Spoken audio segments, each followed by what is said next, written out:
Hello, this is Michael Vigo. I will be presenting you the morality of bots. Bots are software programs that can perform tasks. They can range from simple to complex tasks depending on what the programmer sets them up to do. Bots can be very useful for people that want to work on other things and have those bots perform other tasks.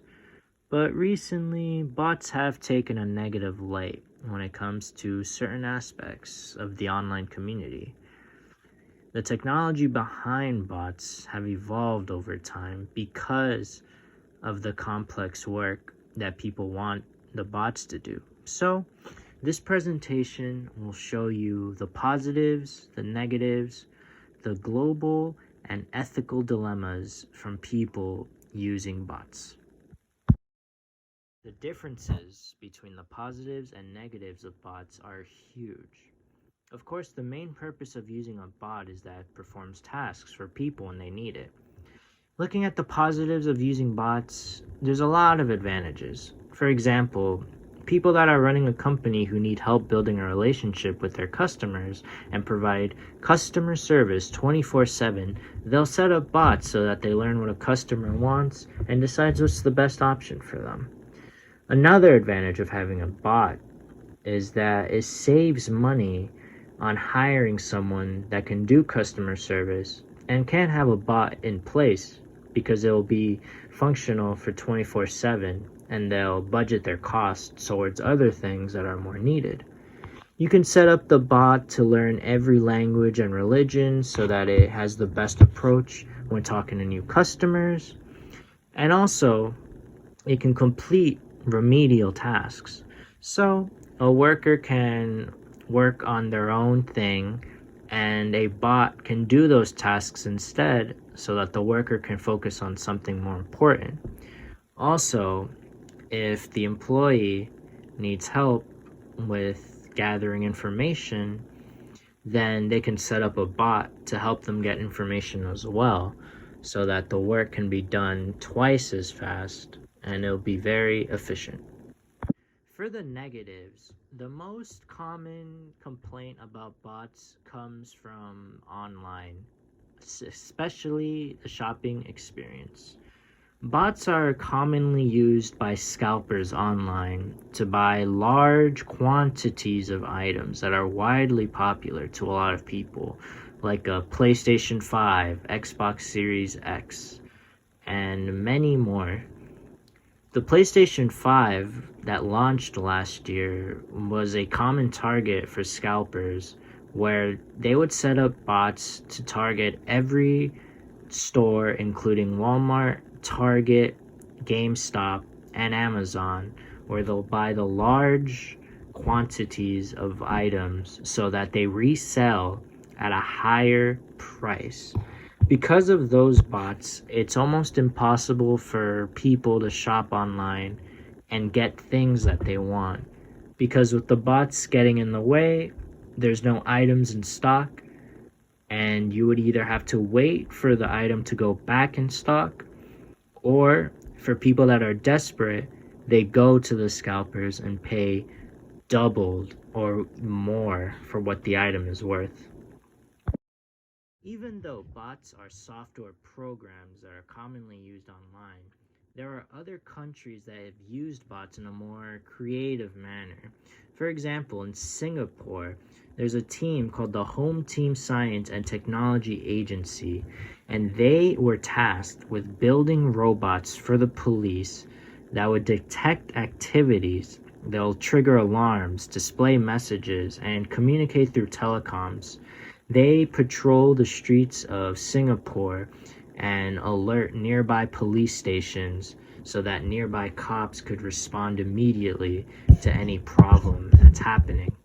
In South Korea, companies use bots in place for hiring for potential employees. The bots would scan and analyze interviewees and would determine if they're the right fit for the job. Because of that, there have been classes set up for people to take where they get tips and tricks on how to talk to the bots that are in charge of the interviewing process. Because of how popular the bots are with interviews, about 25% of the top 131 companies in South Korea want to use this hiring process. When it comes to the ethical approach of bots, there's an ethical problem and an ethical theory that relates to it. One is example number 8, uniquely coded, which was written by Walter Manner when he was talking about unique ethical problems when it comes to information technology. From those 8 examples, uniquely coded works best for bots because he talks about how technology is evolving over time, and from the failure of programmers that keep track of it, bots have evolved to a point where it's almost essential in society, and people rely on it when it comes to wanting to get things done. With ethical theory, the best theory to go with it is deontology from Immanuel Kant. It is a theory that suggests that everything you do is either good or bad depending on the situation. And it fits perfectly with bots because depending on the person, that bot can either be really good or really bad. In conclusion, bots have come in many shapes and sizes throughout the world. It's a software program that can be programmed to do whatever the programmer sets them up to do.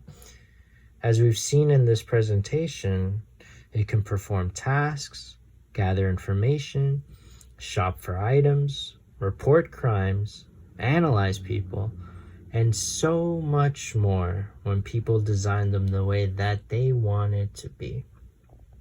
It's up to the person to decide what they want to do with the bot, but bots have become very common in everyday life, and it gets more advanced and it evolves over time.